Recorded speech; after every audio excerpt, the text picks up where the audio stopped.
हठादै सानजौफुनि 10टासो बाजियाव बे न'आव गंनै खामनानै थांदों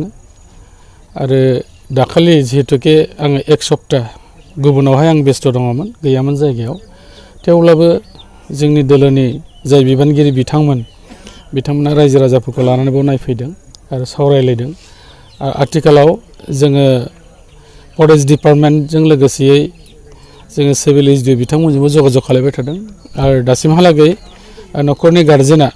गामिनि रायजो राजा मानगोनां बिथांमोनखौ लाफानानै अलरेडि गासैबो रिपर्टखौ साबमिट खालामबाय फरेस्ट डिपार्टमेन्टआवबो बे रिपर्टआ अलरेडि सहैबाय आरो सिभिल एसडिअआवबो अलरेडि साबमिट जाबाय पुलिस रिपर्टबो बाव साबमिट खालामनाय जाबाय आरो जोङो मिजिंथिदों थाबैनो हयथ' सरकारनिफ्राय मोनसे राहा लामा खालामनानै होनाय जागोन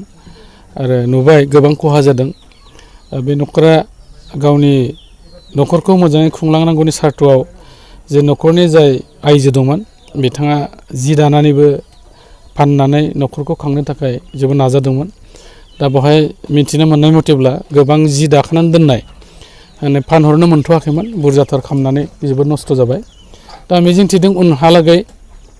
जोंबो जिखिनि हायो जों हेफाजाब खालामगोन खारन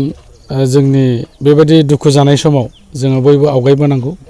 आरो सरकार पार्टफोरा जों जिखिनि मावनांगौ जों इनिसिएटिभ लालांबाय थागोन दा बेखौनो लानानै आङो दाखालि फैनो मोनैखाय दिनैहाय नुजाफैबावनाय जादों आरो गार्जेन रायजो राजा बिथांमोनजों सावरायदों इयुनाव जिखिनि जों अनसुंथाइ होनांगौ आरो बेब'स्थाफोर दं बेखौ जों खालामो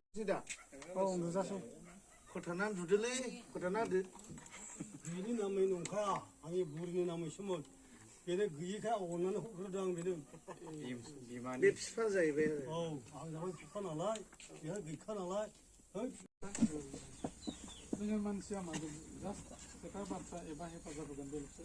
आरो गासैनिबो गिरिया जिहेतु जोंना इसोर बेनावनो भरसा खालामनानै आवगायलांगोन